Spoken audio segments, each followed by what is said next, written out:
noite. Boa noite. Boa noite. Boa noite. Boa noite. Boa noite. Já começou a gravar ainda. Uhum. Deixa eu ver que horas são. 59. Espera mais um pouquinho e a gente dá início. Aqui também tá certinho.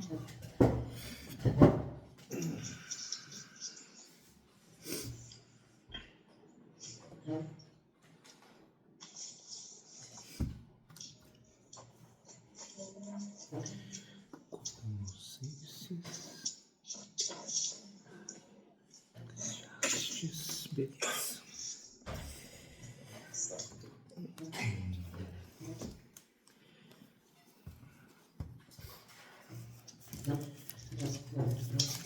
Vamos.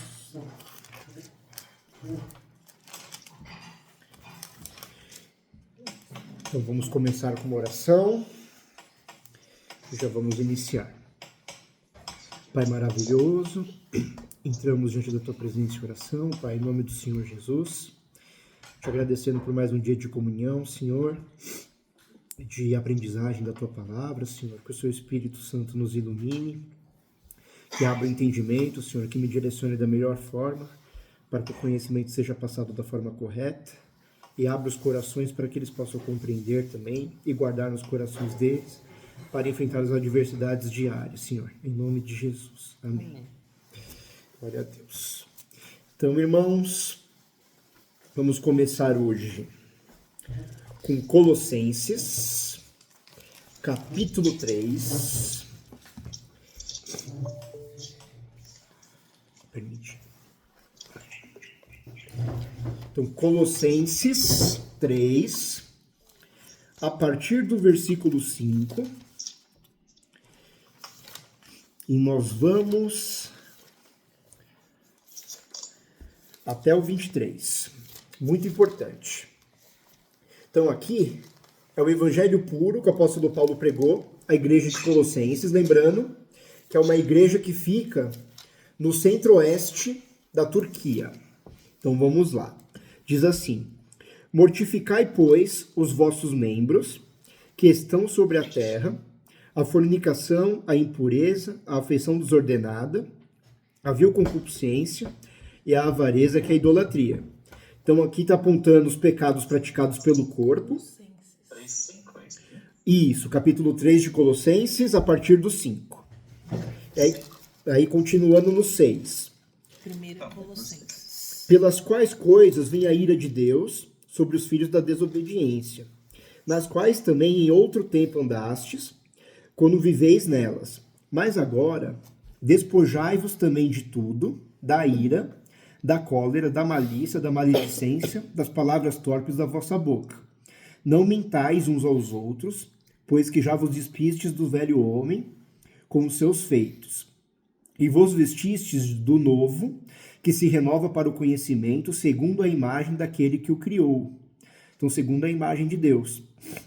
Onde não há grego, nem judeu, circuncisão nem incircuncisão, bárbaro, cita, servo ou livre, mas Cristo é tudo em todos. Revesti-vos, pois, como eleitos de Deus, santos e amados, de entranhas de misericórdia, de benignidade, humildade, mansidão, longanimidade, suportando-vos uns aos outros e perdoando-vos uns aos outros, se alguém tiver queixa contra outro, assim como Cristo vos perdoou, assim fazei vós também. E sobre tudo isto revesti-vos de amor, que é o vínculo da perfeição. Então aqui é o evangelho puro pregado à igreja de Colossenses, né? Está falando então das nossas obras antigas, então das obras de moralidade sexual, das obras de desejos da carne, e depois das nossas maldades espirituais, da nossa ira, da nossa cólera, da mentira, que era muito presente no antigo ser, e nos chamando para nos renovarmos e se apartar dessas obras antigas e se vestir do novo homem segundo a imagem daquele que nos criou, de Deus. Então, uma pregação pura do Evangelho, a mensagem central que todos nós temos visto em todas as cartas paulinas. E aí, na sequência, nós temos o capítulo 4, do 1 ao 6, que são os conselhos finais do apóstolo Paulo para essa igreja. Então, 4, do 1 ao 6. Diz assim: Vós, senhores, fazei o que for de justiça. Não foi. Foi. Fazei o que for de justiça e equidade a vossos servos, sabendo que também tendes o Senhor dos céus. Olha só agora. Perseverar em oração, velando nela com ação de graças. Então, o principal elemento da oração não é aquela oração de petição, não é aquela oração que pede alguma coisa a Deus, não que isso seja errado. Mas a base da oração aqui é a ação de graças. É a gratidão pelo Senhor, desde o momento que nós abrimos os olhos e temos fôlego de vida na nossa carne. Então, a ação de graças, ela é a abertura de qualquer oração, né? Depois, no 3, orando também juntamente por nós, para que Deus nos abra a porta da palavra, a fim de falarmos do mistério de Cristo, pelo qual estou também preso, para que o manifeste como me convém falar. Andai com sabedoria para os que estão de fora, remindo o tempo.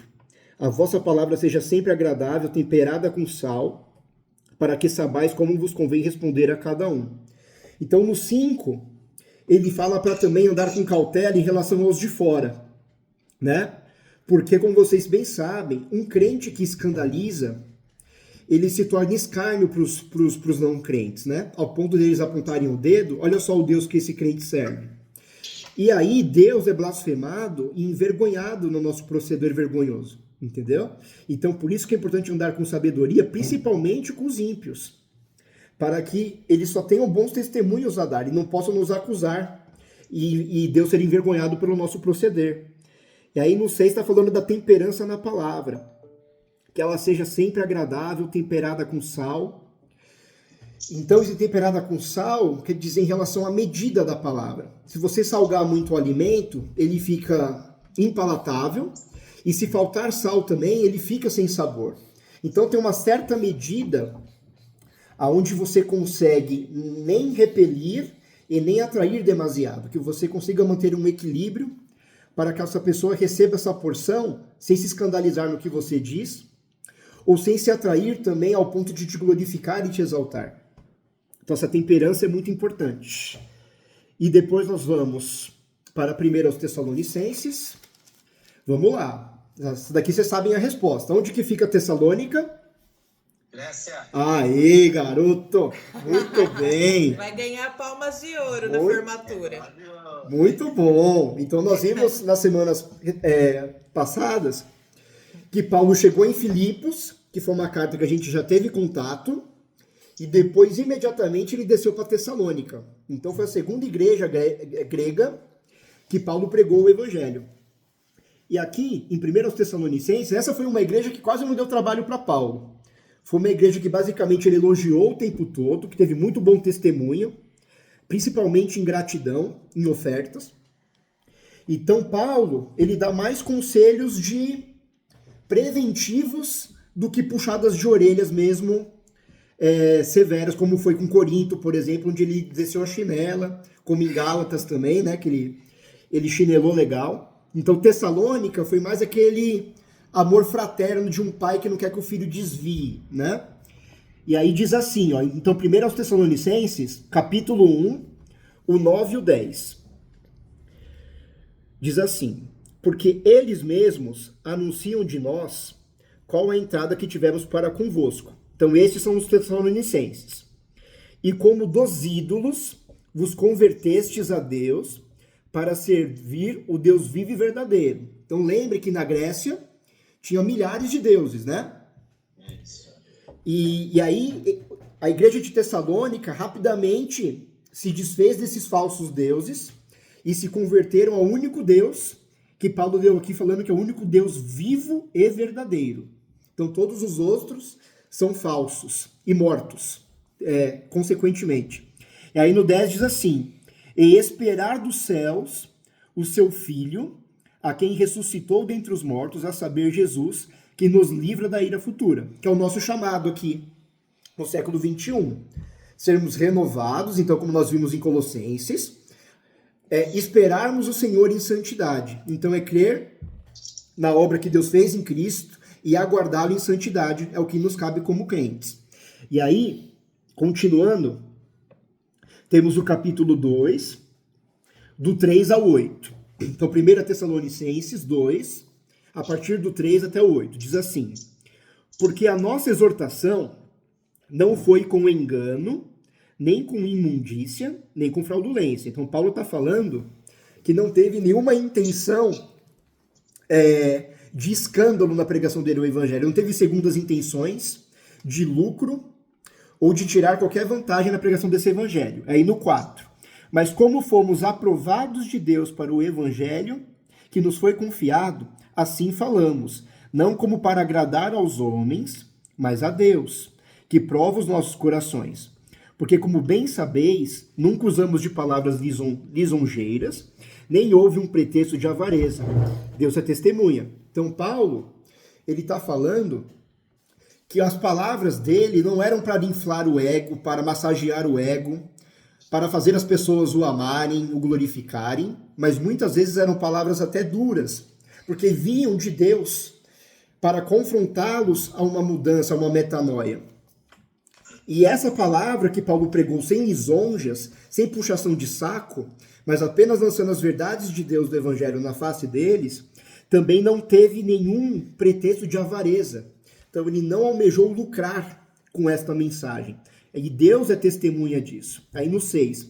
E não buscamos glória dos homens, nem de vós, nem de outros, ainda que podíamos, como apóstolos de Cristo, ser-vos pesados.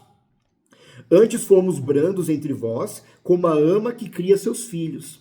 Assim nós, sendo-vos tão afeiçoados de boa vontade, quiséramos comunicar-vos não somente o Evangelho de Deus, mas ainda as nossas próprias almas, porquanto nós éres muito queridos. Então, olha só o amor que Paulo teve por estes irmãos e a importância daquele que carregar a mensagem, não vir carregar uma mensagem de afago ao ser humano que está recebendo aquela mensagem, mas trazer a verdade do Evangelho, ainda que essa verdade confronte. Então, às vezes, uma palavra que está sendo muito polida, muito alisada, que não tenha confrontação, essa possa ser uma palavra que busca ser glorificada no homem que está escutando essas palavras. Mas a confrontação ou vai gerar uma mudança na pessoa, ou vai fazê-la ir embora. Vai ter dois desfechos. Ou ela vai vestir a carapuça, vai reconhecer que pecou, como Davi reconheceu quando Natã o confrontou, né? Ou ela vai ser que nem Saul, ela vai fingir que nada aconteceu, vai fingir demência, e vai ficar não se transformando, ou ela vai embora, porque ela não está disposta a abrir mão daquilo no qual ela foi confrontada. Então a palavra do Evangelho, ela não é lisonjeira, ela é de confronto. Ela é para gerar modificação, mudança. E aí na sequência, nós temos o capítulo 4. Deixa eu ver se é o 4 mesmo. Deixa eu ver se é o 4. Só 3. Então, acho que não é, não. É 3. Não, é o 4. É 1 Tessalonicenses. Capítulo 4, do 3 ao 5. Então diz assim: Depois de 2 Colossenses. Depois de porque esta é a vontade de Deus, a vossa santificação, que vos abstenhais da fornicação.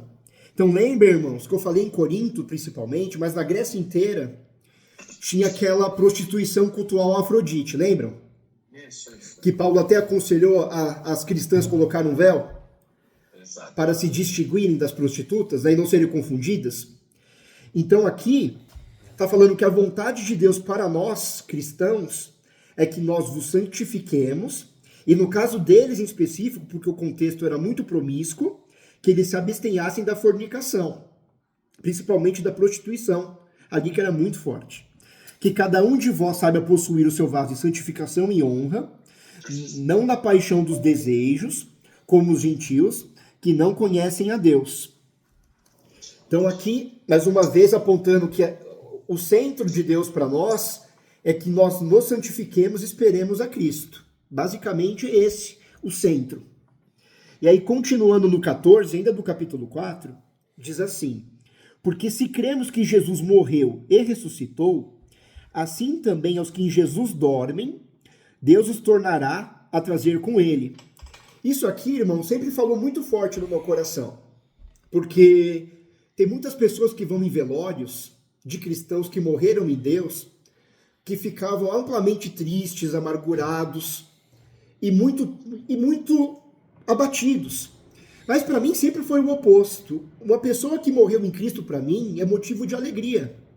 Porque viver nesse mundo que é difícil, lidar com essas maldades contínuas, com as guerras, com a injustiça humana, com o egoísmo, com a perversidade do ser humano, isso é complicado. Agora, uma pessoa que morreu em Cristo e não precisará mais sofrer este mundo, assim como Jesus falou, né? Até quando vos suportarei, o Senhor Jesus falou mesmo no Evangelho, né? Até quando vos suportarei? Tipo, ele não aguentava mais, ele estava angustiado com a maldade humana. Então, aqui é para todo aquele que tenha luto, que esteja em luto de um cristão que morreu, que se regozije, que se alegre. Porque o desfecho desse que dorme em Cristo é muito melhor do que o nosso. Então aqui Paulo estava buscando confortar aquelas pessoas que perdiam parentes que morreram em Jesus, né? Que assim como Jesus morreu e ressuscitou, esse parente que morreu em Cristo seria ressuscitado também na volta do Senhor. Então uma palavra de conforto e de alegria para aquele que morreu em Cristo e não tristeza. Depois, na sequência, nós temos o capítulo 5 e último de 1 Tessalonicenses, no versículo 4. Diz assim: Mas vós, irmãos, já não estáis em trevas, para que aquele dia vos surpreenda como um ladrão. Então lembre que no Evangelho, perguntaram para o Senhor Jesus quando que aconteceria o fim, né? Quando que seria a volta dele. E ali Jesus falou que nem ele mesmo sabia, nem ninguém, somente o Pai sabia disso. Então, nós vemos no decorrer da história, principalmente na igreja adventista, pessoas que tentaram adivinhar o dia da volta de Cristo, né? E, obviamente, essas pessoas erraram, porque o próprio Cristo falou que só o Pai sabe quando esse dia acontecerá. Então, Paulo está orientando para que esse dia não nos pegue de surpresa, nós sejamos achados em santidade, e sempre em aperfeiçoamento, em intenção de se aperfeiçoar, de se desenvolver, em direção à santidade e à obediência de Deus, para que quando esse dia nos sobrevenha, nós não fomos achados em trevas, e aí não sejamos levados pelo Senhor Jesus. Então é uma instrução de vigiar, de se manter sempre de pé, vigiando, orando e em santidade. E aí depois nós vamos para a segunda carta já, aos Tessalonicenses, capítulo 1, a partir do versículo 7. Então, 2 Tessalonicenses 1, do 7 ao 10. Diz assim: E a vós, que sois atribulados, descansa conosco quando se manifestar o Senhor Jesus desde o céu com os anjos do seu poder, com labareda de fogo, tomando vingança dos que não conhecem a Deus. Então, quando o Senhor Jesus voltar, a vingança vai ser tomada contra quem?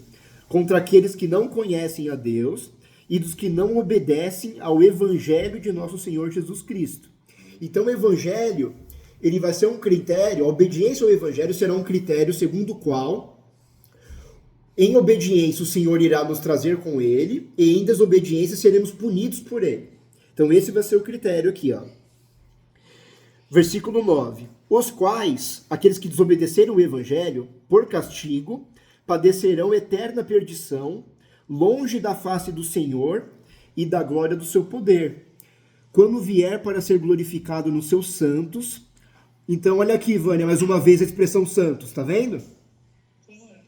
Então, mais uma vez a expressão santos, não se referindo a divindades ou a pessoas com determinados dons, mas a nós, crentes, que confiamos nele, né? Então, quando ele vier para ser glorificado nos seus santos e para se fazer admirável naquele dia, em todos os que nele creem, porquanto o nosso testemunho foi crido em vós. Então, aqui está falando da distinção, que haverá uma conduta diferente para os que obedecem ao Evangelho e para os que desobedecem ao Evangelho, entendeu? E aqui está falando mais uma vez do termo santos, se referindo aos integrantes da Igreja de Cristo, aqueles que creram no Evangelho e que o Senhor voltaria e o esperou em santidade. Continuando. Então, basicamente é isso aqui. Então, Tessalonicenses foi uma mensagem que falava sobre a volta de Cristo e do alerta de nós esperarmos ele em santidade. Basicamente, essa é a mensagem central de Tessalonicenses. Antes de eu ir para o Antigo Testamento, alguma dúvida aqui? Em Colossenses e Tessalonicenses, alguém quer falar alguma coisa? Ou fazer alguma observação? Ninguém fazendo, eu vou para o Antigo Testamento agora. Beleza. Então, no Antigo Testamento, nós vamos partir de Deuteronômio, capítulo 30, do 1 ao 6. Diz assim, então Deuteronômio, capítulo 30, do 1 ao 6. E será que, sobrevindo-te todas estas coisas, a bênção ou a maldição... Então, antes eu vou contextualizar um pouco, tá? O Senhor colocou bênçãos e maldições, colocou bênção num monte e colocou a maldição no outro, em Deuteronômio 28, né? E aí no 30, Moisés está lembrando dessas bênçãos e maldições, lançadas sobre os dois montes. E aí diz assim, e será que sobrevindo de todas estas coisas, a bênção ou a maldição que tenho posto diante de ti, e te recordares delas entre todas as nações, para onde te lançar o Senhor teu Deus, e te converteres ao Senhor teu Deus, e deres ouvidos à sua voz, conforme tudo o que te ordeno hoje, tu e teus filhos, com todo o teu coração e com toda a tua alma, então o Senhor teu Deus te fará voltar do teu cativeiro, e se compadecerá de ti, e tornará a ajuntar-te dentre todas as nações, entre as quais te espalhou o Senhor teu Deus. Pergunta, meus irmãos, essa palavra se cumpriu? Sim. Quando? Então a Dessa disse que sim, e é verdade, ela se cumpriu. Nós não lemos ainda quando ela se cumpriu, mas alguém lembra de qual cativeiro que eles foram resgatados? Do cativeiro babilônico, perfeito. Então aqui, eles iriam desobedecer a Deus no decorrer da história, até que eles seriam levados cativos à Babilônia. Nós vamos ler isso principalmente no profeta Isaías. E depois o Senhor cumpriu essa profecia, porque teve um momento que eles se converteram, se voltaram para o Senhor, e o Senhor os trouxe de volta do cativeiro, como nós vimos. Aí continuando no 4. Ainda que os teus desterrados estejam na extremidade do céu, desde ali te ajuntará o Senhor teu Deus e te tomará dali. E o Senhor teu Deus te trará à terra que teus pais possuíram, e a possuirás, e te fará bem, e te multiplicará mais do que os teus pais. Olha só que maravilhoso isso. E o Senhor teu Deus circuncidará o teu coração, e o coração da tua descendência, para amares ao Senhor teu Deus. Olha só, o versículo 6, ele está se cumprindo na gente também. Vocês percebem? Porque o Senhor circuncidou o nosso coração, né? Ele trocou o coração de pedra pelo coração de carne, como ele disse em Jeremias, né? Para que nós tivéssemos condições de amar ao Senhor de todo o coração e com toda a alma, para que vivemos nisso. Olha só como o versículo 6, ele se cumpre na gente. E olha o tamanho do amor de Deus, irmãos. Porque vocês vão ver na sequência da história, depois nós vamos ter o livro de Josué, o livro de Juízes, o livro dos Reis, e vocês vão ver quantas vezes o povo de Israel pecou e se afastou de Deus, e Deus consegue ter essa misericórdia ainda maravilhosa depois de tudo isso, e continua tendo até os dias de hoje. Então olha o tempo de paciência e de misericórdia que Deus tem. É muito maravilhoso isso. E esse versículo 6 que foi feito há 4.000 anos atrás, se cumpre hoje nas nossas vidas. Isso é maravilhoso. E aí na sequência, um pouco mais abaixo, no 11, do 11 a 14, ainda no capítulo 30, diz assim: porque este mandamento que hoje te ordeno não te é encoberto, e tão pouco está longe de ti. Não estás nos céus para dizeres quem subirá por nós aos céus e não o traga, e não o faça ouvir para que o cumpramos.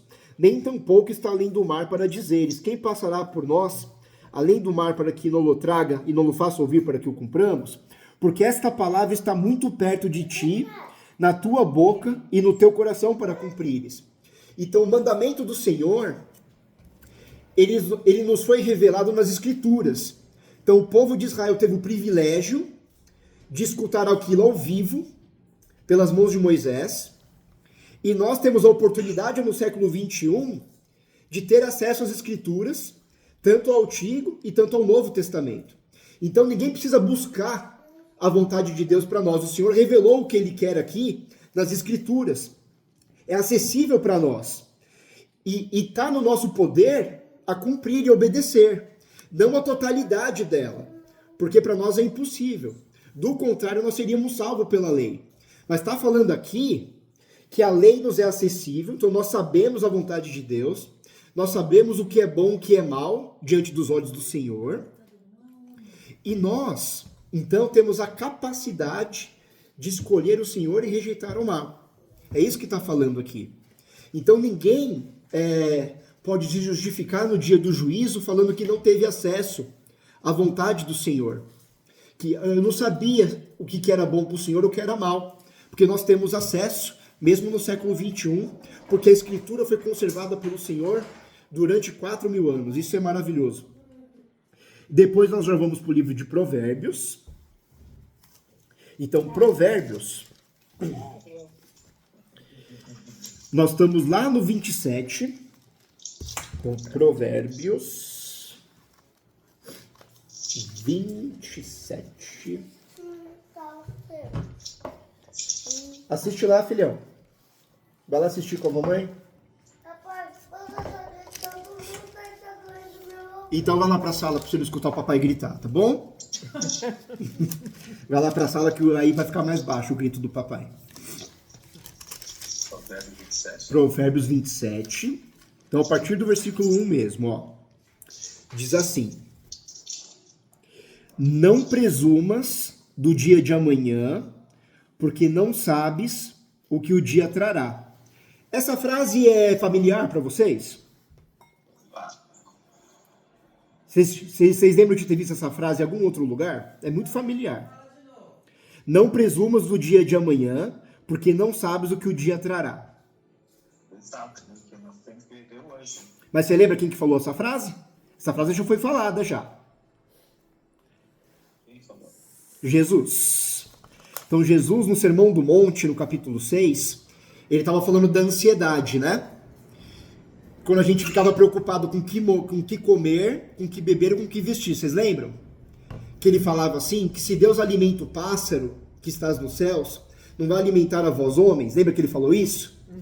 E que ele falou que se ele veste o lírio do campo, né? Que falou que nem Salomão, em toda a glória dele, em todo o dinheiro que ele teve, ele não se vestiu como o lírio dos campos. O Senhor não vestiria a nós homens, que somos muito maior do que os lírios.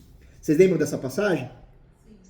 Então é exatamente isso que estava dizendo aqui em Provérbios 1. Então aquilo que Cristo falou no Novo Testamento já estava apontado no Antigo, falando para que nós não antecipemos o dia de amanhã.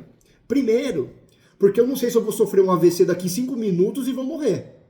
Então nós não temos controle do que vai acontecer daqui a 1 minuto, entendeu? A vida ela é muito efêmera, a qualquer momento o Senhor pode retirá-la de nós e nos chamarmos para a glória. Então, o que está no nosso controle é nós termos a prudência, que o livro todo de Provérbios trata, de tentarmos direcionar os nossos caminhos da melhor forma possível. Então, é ter um planejamento financeiro correto, de forma que não falte, que nós sabemos usar bem os recursos que o Senhor coloca nas nossas mãos. É ter, de certa forma, um projeto futuro sadio. É se preparar para o futuro, mas não estar inserido dentro dele. É ser prudente em relação ao futuro, mas viver o presente, porque nós não temos acesso. Nós vamos ver mais para frente o apóstolo Tiago falando que não dizeis no vosso coração que eu vou em tal lugar, porque você não sabe se é vontade de Deus que você vai chegar em tal lugar ou não. Então, é ser prudente em relação ao seu futuro, de se preparar para ele. O Senhor fala isso direto usando as formigas como exemplo, né? Que as formigas ajuntam no verão, para no inverno elas estarem com comida no formigueiro. Então, é se prevenir, mas estar aqui no presente. Não ficar amargurado com o que não chegou. Não tentar desenhar desfechos futuros que você não sabe se vai acontecer dessa forma ou outra. Mas confiar o futuro ao Senhor e se preparar com prudência. É isso que está sendo orientado aqui. E depois, no 28, versículo 13, diz assim: o que encobre as suas transgressões nunca prosperará, mas o que as confessa e deixa alcançará misericórdia. Vocês lembram dos Salmos de Davi? Que ele falava que quando ele encobria as transgressões dele, os ossos deles, as consequências físicas, psicossomáticas que pegavam o corpo de Davi. Então tinha muito salmo davídico que ele não estava conseguindo, ele não estava colocando esse pecado para fora, e isso estava corroendo ele, estava amargurando ele. E não necessariamente você precisa confessar isso para uma outra pessoa, algum pecado crônico que você não esteja conseguindo se livrar. Mas às vezes uma oração sincera ao Senhor, abrindo o coração mesmo para o Senhor, reconhecendo o seu pecado, a constância nesse determinado pecado, pode ser o começo da sua cura, pode ser o começo, essa confissão, pode ser o começo da purificação do Senhor neste pecado que te mazela tanto. Mas às vezes isso pode acontecer também em você confessar para uma pessoa que você confie. Uma pessoa que saiba que vai te tratar com amor, que não vai te julgar, vai te confrontar sim, para que você tente modificar esse comportamento. Mas aqui é a importância de você não encobrir uma transgressão, mas de alguma forma você conseguir expor ela para fora, para que ela possa ser trabalhada. Seja essa exposição diretamente com Deus, trabalhada pelo Espírito Santo, ou uma exposição para algum irmão que você confie. De preferência o seu pastor, que é aquele que certamente você tenha mais confiança. Depois, na sequência, temos o capítulo 29, no versículo 1, diz assim: o homem que muitas vezes repreendido endurece a cerviz, de repente será destruído sem que haja remédio. Então, observem como que o versículo anterior que eu li tem ligação com este, ó. Porque vão ter certos homens que às vezes o pecado é explícito, ele é repreendido inúmeras vezes, mas ele não se arrepende, não se converte. Ele insiste em endurecer e não se arrepender e permanecer. Que é aquele caso que eu falei para vocês, que a gente viu agora no Novo Testamento. Então, quando vem um pastor, um apóstolo, com a palavra de confrontação do Evangelho, você vai ter 3 alternativas. A primeira é você observar que aquele confronto é para você é confrontado, reconhece o seu pecado e confessa: Senhor, pequei, vou me converter desse mau caminho, não pecarei mais nisso no qual fui confrontado. A segunda alternativa é você fingir demência, que é esse caso aqui, é você endurecer o coração e falar assim: não, apesar dessa falha, apesar desse pecado, eu continuarei ainda com o Senhor, isso não vai me atrapalhar na minha jornada, eu vou conseguir seguir o Senhor, apesar dessa transgressão. Então é você endurecer, não se arrepender e achar que dá para seguir uma vida dividida entre o pecado e Deus, que dá para você servir aos dois senhores. E a terceira alternativa é você não resistir à confrontação e sair da igreja. Você não está disposto a mudar de jeito nenhum e você não quer nem conciliar uma vida de santidade com a vida de pecado. Você decidiu que você não consegue mesmo e vai embora, como o jovem rico foi embora. Quando o Senhor Jesus o confrontou, né? Ele falou que obedecia em tudo, os mandamentos. Quando Cristo falou para ele vender toda a riqueza dele aos pobres e segui-lo, ele não conseguiu. E o que ele fez? Ele foi embora. Ele não suportou a confrontação. A palavra do Senhor Jesus, que não era lisonjeira, mas era uma palavra de abnegação, de renúncia, que o confrontou, ele não resistiu e foi embora. Depois, na sequência, nós temos o capítulo 30 de Provérbios, do 5 ao 9. Diz assim: toda a palavra de Deus é pura, escudo é para os que confiam nele. Então, está falando da pureza da palavra. Aquilo que é puro é aquilo que não foi contaminado por nada. Contém apenas uma substância. Então, aquilo que é uma substância pura e entra uma segunda substância já não é mais puro. Então, por exemplo, um ouro composto só de ouro é puro? Podem me responder. Sim ou não? Sim. Sim, né?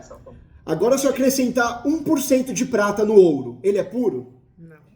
Perfeito. Então, pega esse conceito, tá? Então, toda a palavra de Deus é pura, ou seja, só tem uma qualidade na palavra de Deus. Só existe um atributo ali dentro, não existe dois. Escudo é para os que confiam nele. Olha agora no 6. Nada acrescentes às suas palavras. Então, aqui é como se fosse uma prata, entendeu? Nada acrescentes, para que não te repreenda e sejas achado mentiroso. Então, da mesma coisa que nada acrescentar, nada você deve tirar também, né? Então você nem acrescenta e nem retira. Porque algo só é puro se está totalmente preenchido. Se é completo, se é pleno. Se você retira uma parte, aquilo não está completo, não é pleno. Então não tem um grau de pureza em 100%. Entende? Então o cuidado de não acrescentar e de não também retirar nada da palavra do Senhor. Então na maneira que você escutou, assim você irá passá-la, assim você irá obedecê-la. Não irá tentar acrescentar ou retirar para não tentar fazer a palavra de Deus segundo a sua imagem e semelhança. E aí no 7 diz assim: 2 coisas te pedi, não mas negues antes que morra. Então afaste de mim a vaidade e a palavra mentirosa. Então a soberba e a mentira ser afastada de nós. Não me des nem a pobreza e nem a riqueza. Olha só. Então, olha só o pedido da oração. Está pedindo para afastar a vaidade e a mentira. E não me des nem pobreza e nem riqueza. Mantém-me do pão da minha porção de costume. Lembra do Pai Nosso? O que o Senhor Jesus diz no Pai Nosso? O pão nosso de cada dia nos dai hoje. Ou seja, aquele pão de suficiência. Que na falta desse pão, eu não me desespere e amaldiçoe. E no excesso desse pão, eu não bato a mão no peito e falo: não preciso de você, Deus. Entendeu? Eu me basto. Então, aqui é aquela oração que o Senhor me mantenha apenas com aquilo que me sacie, que me satisfaça, para que a falta ou o excesso não me desvie dos seus caminhos. E aí, seguindo no 9, diz assim: para que porventura, estando farto, olha só, não te negue e venha dizer: quem é o Senhor? Ou que empobrecendo não venha a furtar, ó, olha só, para que não passe a necessidade e seja tentado ao furto, ao roubo, e tome o nome de Deus em vão. Não acuses o servo diante de seu Senhor, para que não te amaldiçoe e tu fiques culpado. Então aqui, observe o que é uma boa oração diante de Deus. Então, como vimos lá em Colossenses, uma oração boa é aquela que começa com ação de graças, aquela que você ora agradecendo ao tudo que o Senhor te dá, começando pela vida e pela promessa de vida eterna. E uma outra característica é você orar por tudo que possa te desviar dos caminhos dele. Então observe o temor dessa oração de pedir para desviar ele da vaidade, então que ele não queira ser glorificado, bem visto pelos homens, afastar dele a mentira, que haja somente verdade nos lábios, e que ele esteja sempre satisfeito com a porção que Deus te dá. Assim como ele derrubou o maná lá no deserto, e eles foram ingratos, né? Chamando o maná de pão vil, né? Querendo comer da fartura do Egito, ainda que escravos, que nós nos contentemos com a porção que o Senhor nos dá, segundo a oração do Pai Nosso que o Senhor Jesus nos ensinou em sabedoria. E aqui fechamos Provérbios e vamos para Eclesiastes. E aí nós vemos uma grande diferença entre o livro de Provérbios e Eclesiastes. Porque nós vamos ver que ambos os livros foram escritos por quem? Vamos ver se alguém me responde. Salomão. Muito bem.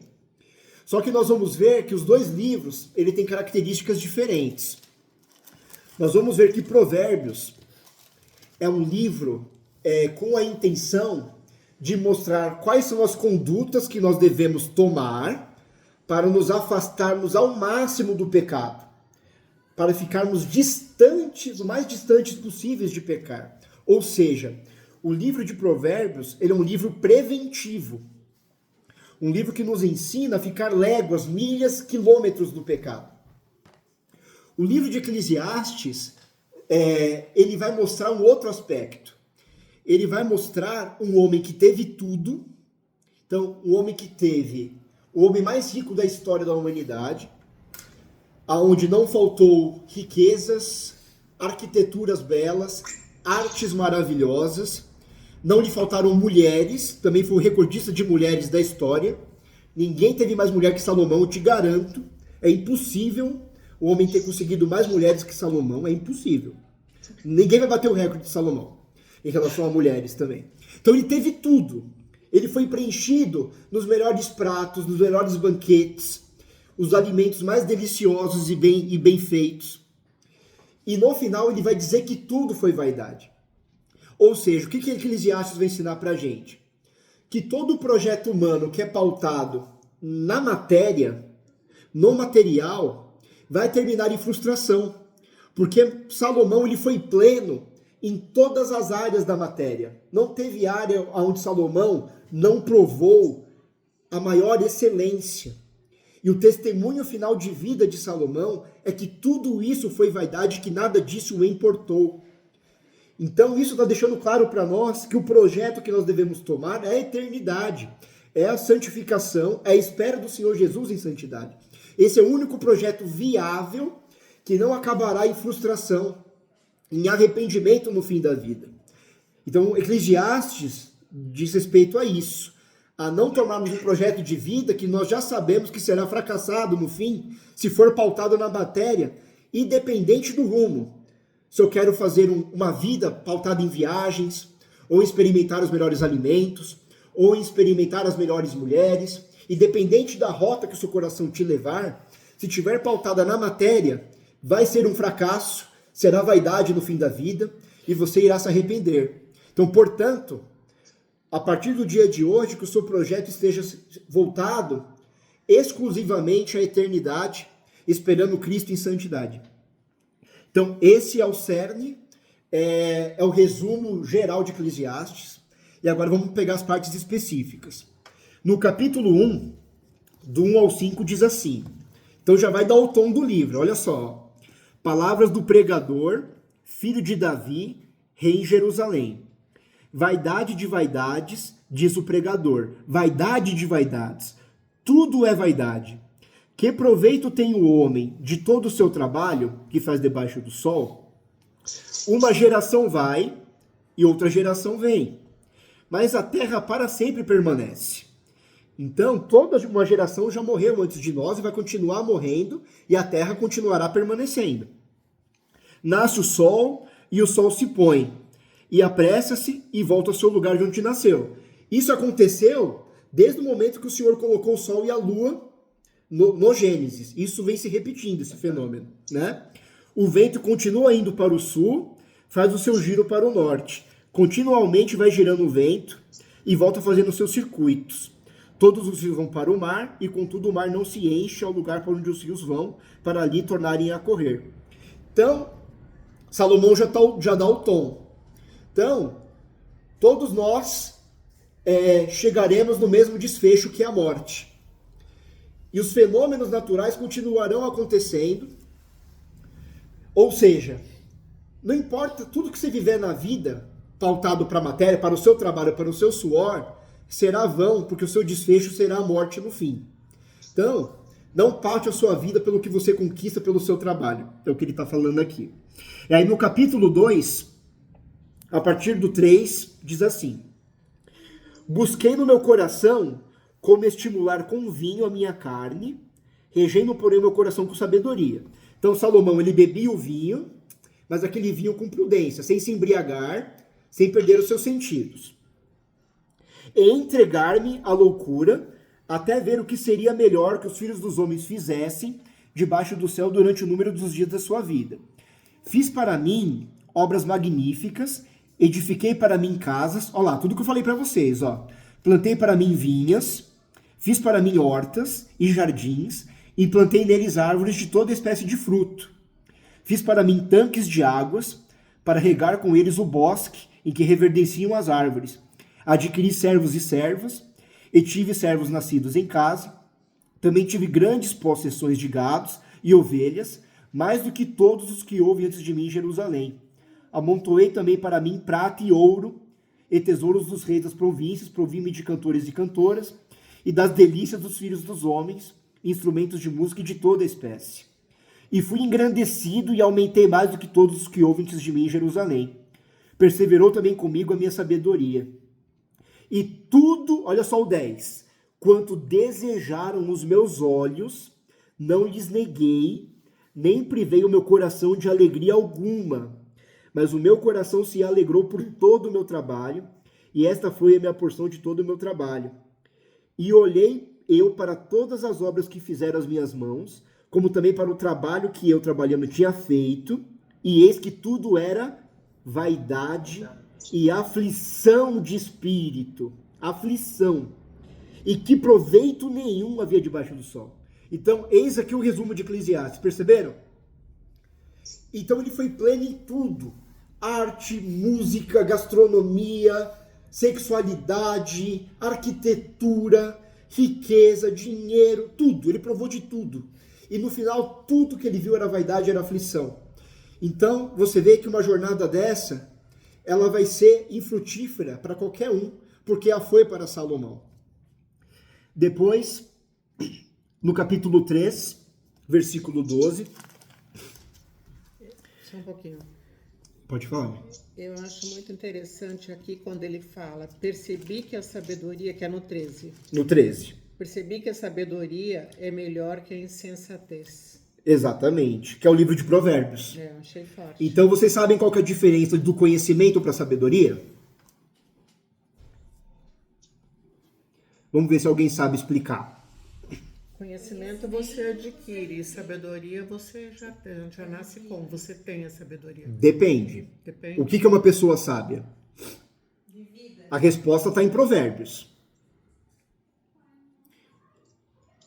O que é sabedoria? Sabedoria é você saber aquilo que irá te fazer mal, e você sabendo que o desfecho é ruim, você já se desviar dessa rota. Entendi. Isso é sabedoria. Então tem muitas pessoas que são muito inteligentes, que são extremamente imprudentes. Entendeu? Não tem nada a ver uma coisa com a outra. Conhecimento é aquela pessoa que detém um acervo de informações elevadas. Então uma pessoa que conhece muitas coisas, que sabe conversar de tudo, e às vezes é inteligente num só tema, pode ter conhecimento de um tema específico. Por exemplo, um professor de matemática, um professor de física, que é versado naquela matéria em específico. Agora, a pessoa sábia é aquela que sabe que aquele caminho poderá levar ao mal e opta por se desviar. Ela não aceita o risco. Entendeu? Então, isso que quer dizer no capítulo 13. Então, eu vi que a sabedoria é mais excelente do que a imprudência. Quanto a luz é mais excelente do que as trevas. A imprudência é justamente o oposto. Então, eu posso ser muito inteligente, eu, Leandro, e, por exemplo, ir treinar uma aluna, perceber que essa aluna está me lisonjeando e alimentar essa lisonja e, no final, cair no caminho de adultério com essa aluna. Então, eu sou um homem inteligente que li a Bíblia diversas vezes, li livros de filosofia milhares de vezes, tenho muita inteligência racional, adquiri muito conhecimento por livros, mas fui estúpido e insensato de perceber que esse caminho poderia me levar ao adultério e decidir seguir nesse caminho e não me desviar dele. E deixar claro que sou um homem casado, ignorar aquela lisonja e me desviar para o caminho oposto, para que aquele caminho nem passe perto do adultério. Vocês entendem a diferença? Aí você não foi sábio. Daquele que detém o conhecimento, daquele que detém a sabedoria? Exato. Entendeu? Então o livro de Provérbios, ele trabalha na construção da sabedoria. De você enxergar lá na frente e ver se aquele caminho é de morte ou se é de vida. Enquanto o cara que detém conhecimento, o próprio apóstolo Paulo falou, né? Ele foi um dos judeus mais inteligentes, mas quando ele conheceu o evangelho e a sabedoria do evangelho, ele considerou tudo aquilo esterco, excremento. Porque ele viu que ele só tinha conhecimento, ele não tinha sabedoria. O evangelho fez o apóstolo Paulo adquirir sabedoria. E aí, facilmente, ele se desprendeu de todo aquele conhecimento que só trazia vaidade. Concorda que uma pessoa que detém conhecimento, ela tende muito a ser vaidosa e presunçosa? Sim. E muito arrogante? Então até nos faz mal o excesso de conhecimento. Agora a sabedoria nos desvia do pecado e do mal e nos preserva em santidade. Então, muito bem pontuado esse versículo, mãe, que a gente pode ver bastante a distinção entre sabedoria e conhecimento, né? Certo. Aí, seguindo, no capítulo 3, o versículo 12. Diz assim: já tenho entendido que não há coisa melhor para eles do que alegrar-se e fazer bem na sua vida. Ou seja, olha só. Então, qual que foi a resposta de Salomão?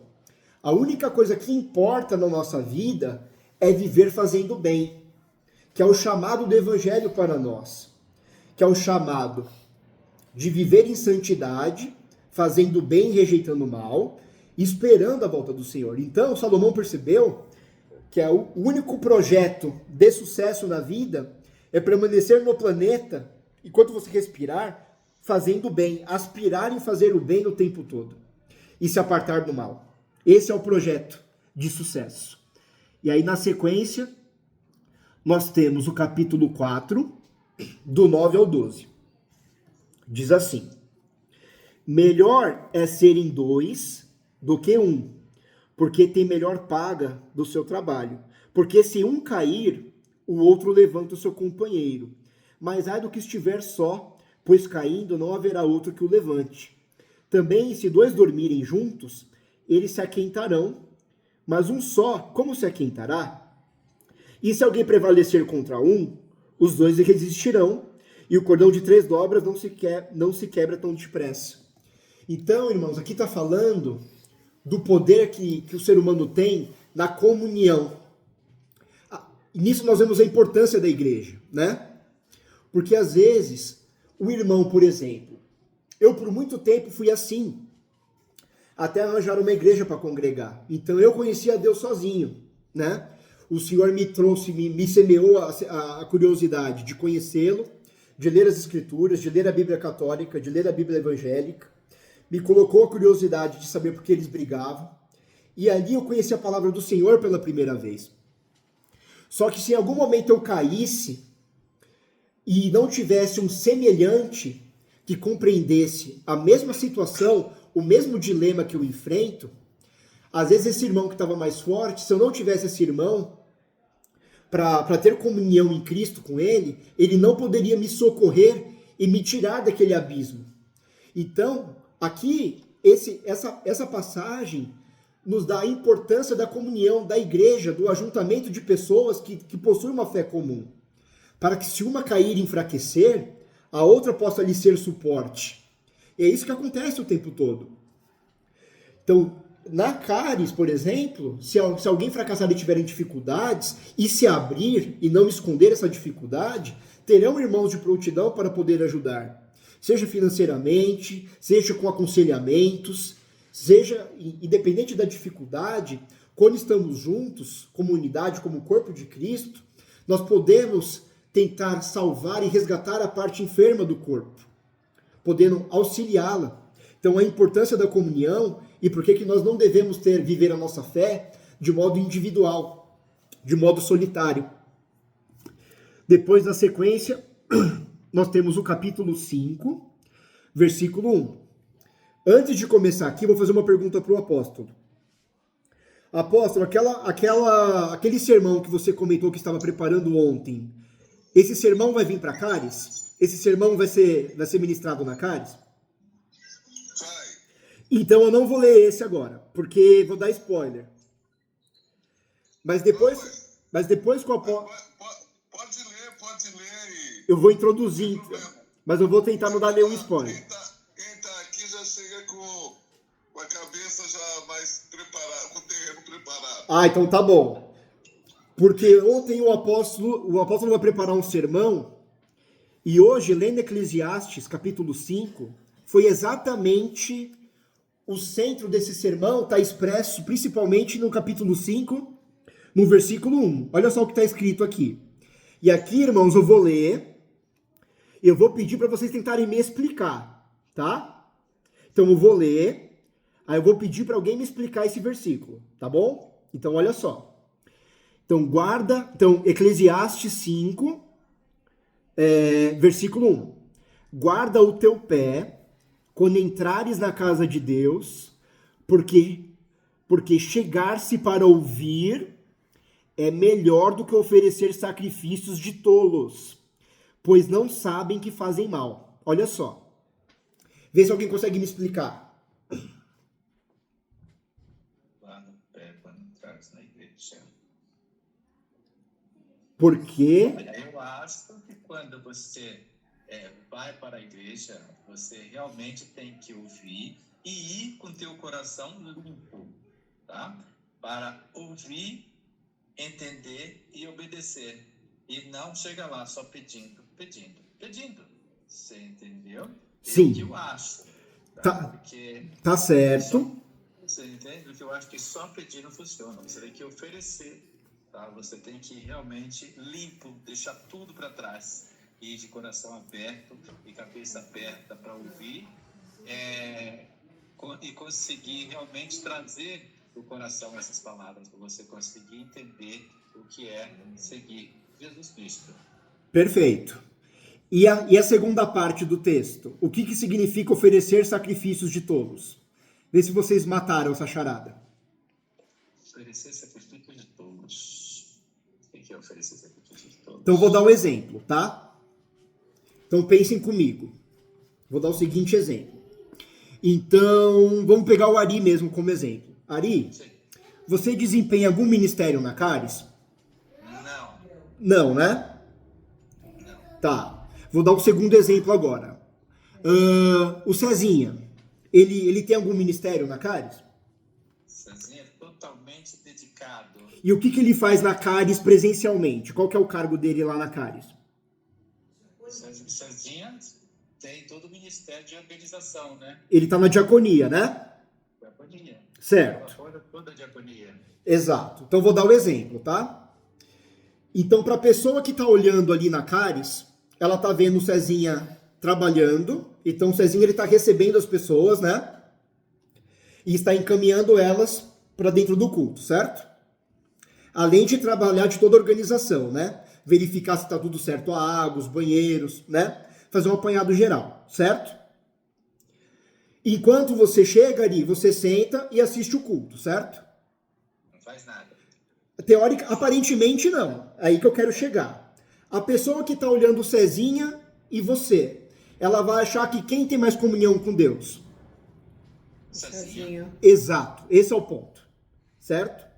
Porque, às vezes, a pessoa que está na diaconia, ela está tão preocupada com o serviço, que quando a palavra está sendo ministrada, ela não está sendo trabalhada pela palavra, porque ela está mais preocupada com o trabalhar na obra do que o escutar e ser ministrado pela palavra.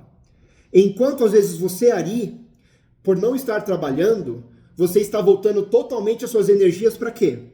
Para a palavra. Ou seja, hipoteticamente, quem que vai sair mais trabalhado de lá? O Ari. O Ari. É isso. Hipoteticamente, sim. Exato. Perante a Deus e Cezinha. Exatamente. Então, a palavra quer dizer isso. Entende? Então, não é porque uma pessoa, aparentemente, nas aparências, diante dos olhos dos homens, ela está desempenhando um cargo ministerial, que significa que o coração dela está mais perto de Deus do que uma pessoa que não tenha cargo. Vocês entendem? Sim. Então, por isso que está falando aqui, ó. Porque é melhor chegar-se para ouvir do que oferecer sacrifícios de tolo. Então, oferecer sacrifício de tolo é você pensar que está fazendo algo para Deus e pode estar fazendo fisicamente algo, só que ao mesmo tempo que você está fazendo, o seu coração está longe do cerne, que é escutar e ser ministrado pela palavra do Evangelho. Perceberam? Exato, aí cai lá naquela parte de Marta e Maria. Exatamente, Ari. Agora sim, checkmate.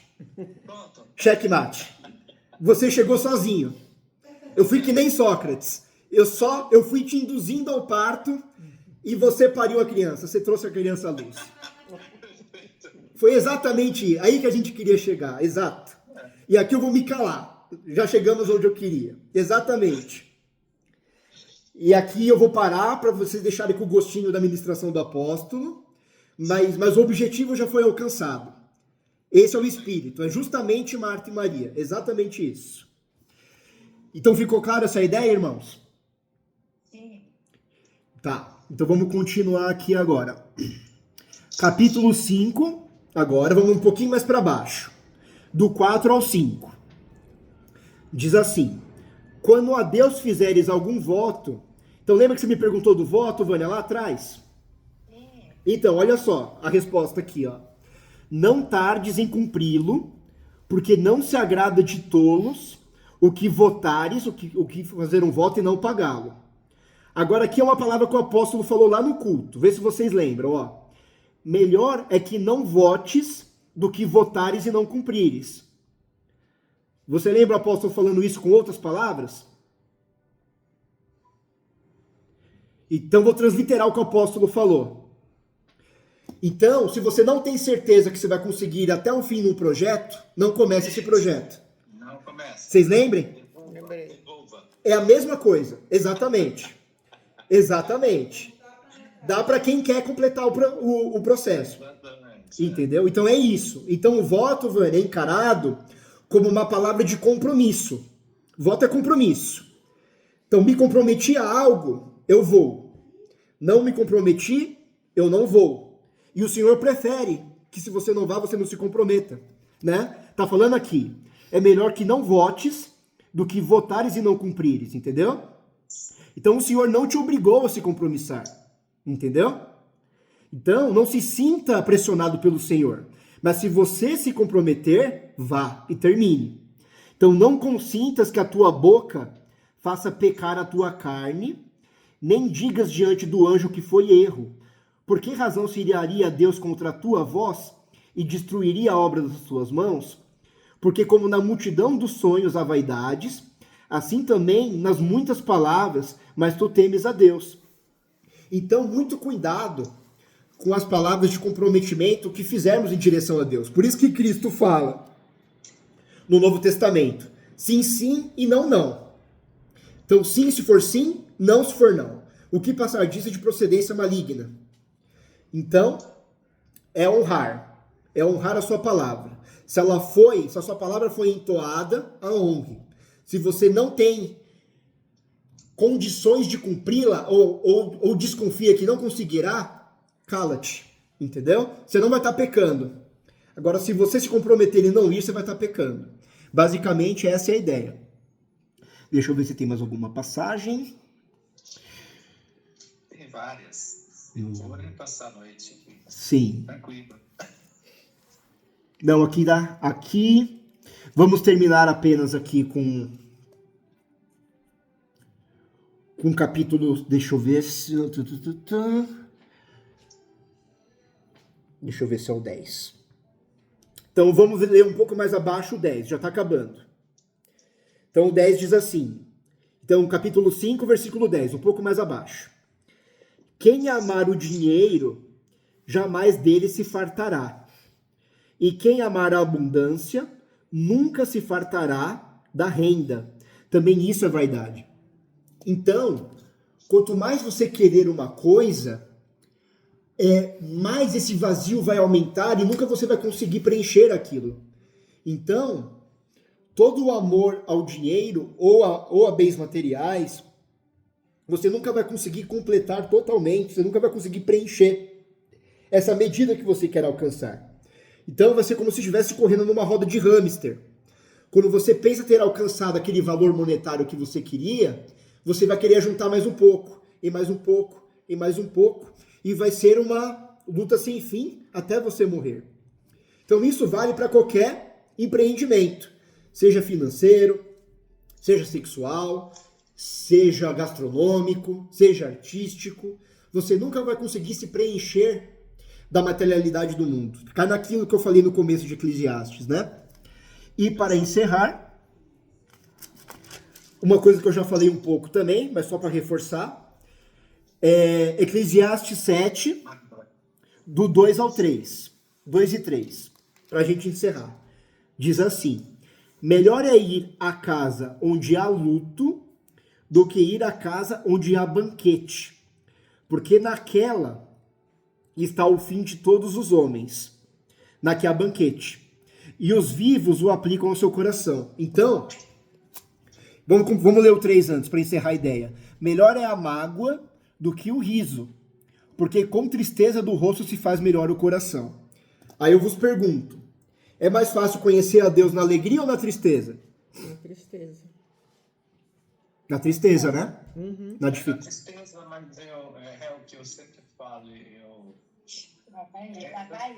concordo que você tem que conhecer a Deus, você tem que conhecer da alegria. Na tristeza você está sendo forçado. Mas é como a gente Sim, mas a condição que vai nos fazer buscar geralmente é uma condição de adversidade. Depois que a gente conhece... É por isso que desculpa, eu interrompi. Não, imagina ali. É que, assim, ó, eu falo, por que Deus não facilitou as coisas, ou Jesus Cristo facilitou as coisas, para que a gente conhecesse isso desde o começo? Isso, aham. Né? Isso. É isso que eu contento, porque aí eu até usei como um parâmetro, eu falei, por que eu só fui conhecer com 60 anos de idade, não foi igual o apóstolo com 19, com 15, né? Você entende? É uma excelente Será pergunta.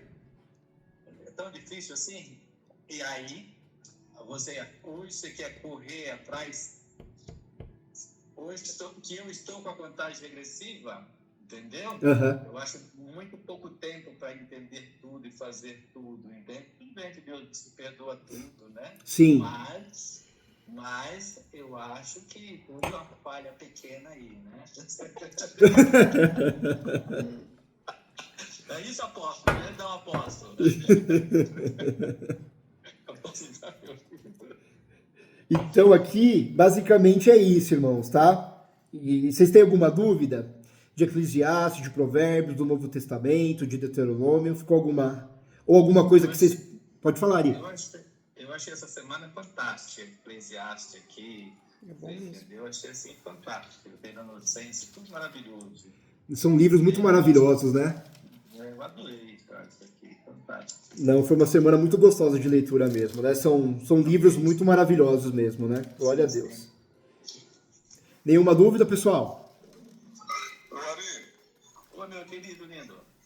tudo bom? Então, mas você sabe que tem gente que chega depois, mas acaba chegando na frente de muitos que chegaram antes, viu? Deus te ouça. Não, porque é verdade. Você sabe, o próprio Jesus Cristo conta uma parábola de um fazendeiro que contratou algumas pessoas. Foi chegando um pela manhã, contratou o outro tal à tarde. E lá no finzinho da tarde, só faltando 1 hora para trabalhar mais ou menos, ele contratou outro cara. Tal. Na hora de pagar, ele pagou igual para todos. Aquele que chegou primeiro falou, não é justo. A gente trabalhou o dia todo e ganhou X, ele só trabalhou 1 hora e ganhou igual a gente.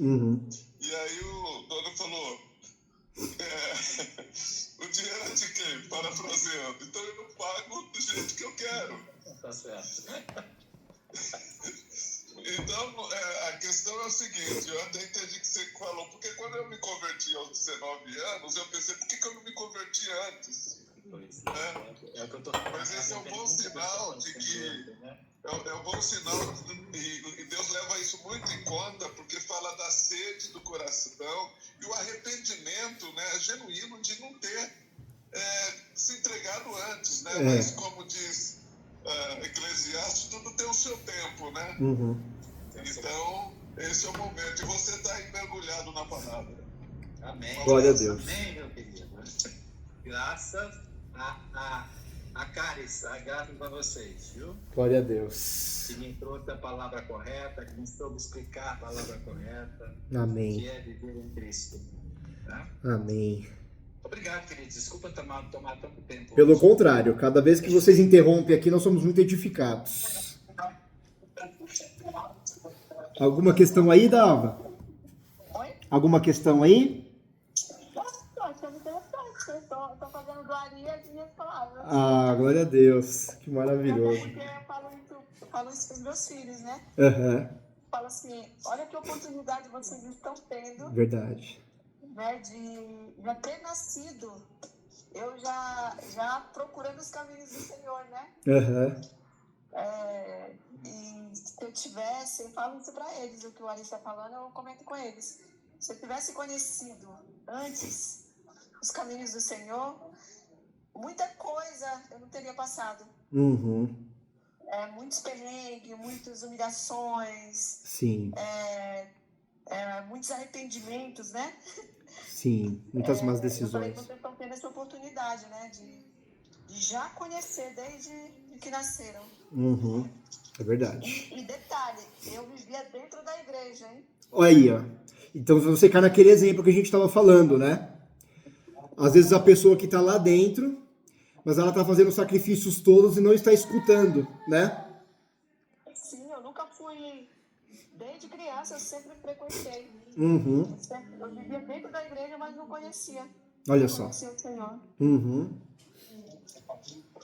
Era uma. Como fala? Era uma. Era uma religiosa, que quero dizer. sim. Era uma fariseia.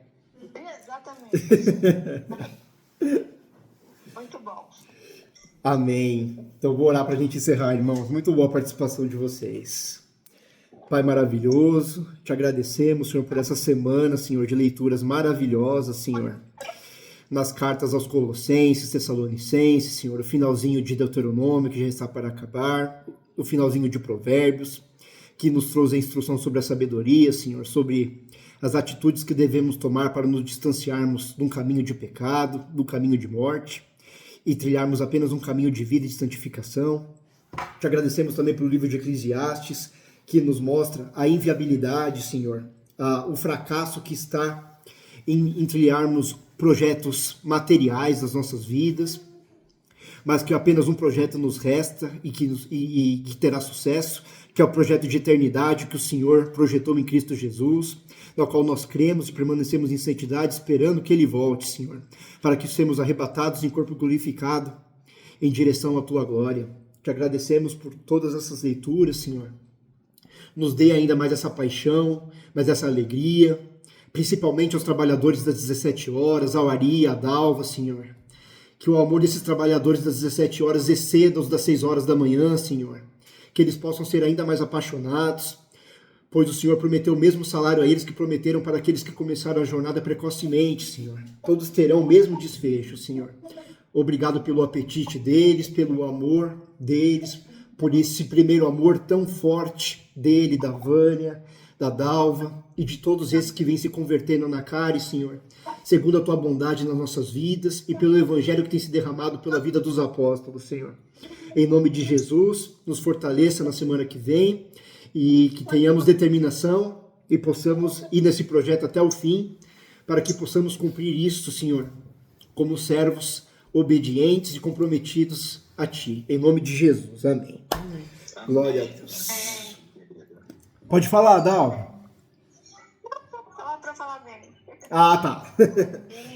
Então, boa noite a todos. Deus abençoe. Deus abençoe. Até domingo. Uma excelente semana. Até domingo. Noite abençoada. Amém. Glória a Deus. Muito bom. Ele já está aqui, o apóstolo? Erro aqui, meu amor. Um vermelhinho. Vermelhinho? Deve ser esse aqui. Ele já está aqui?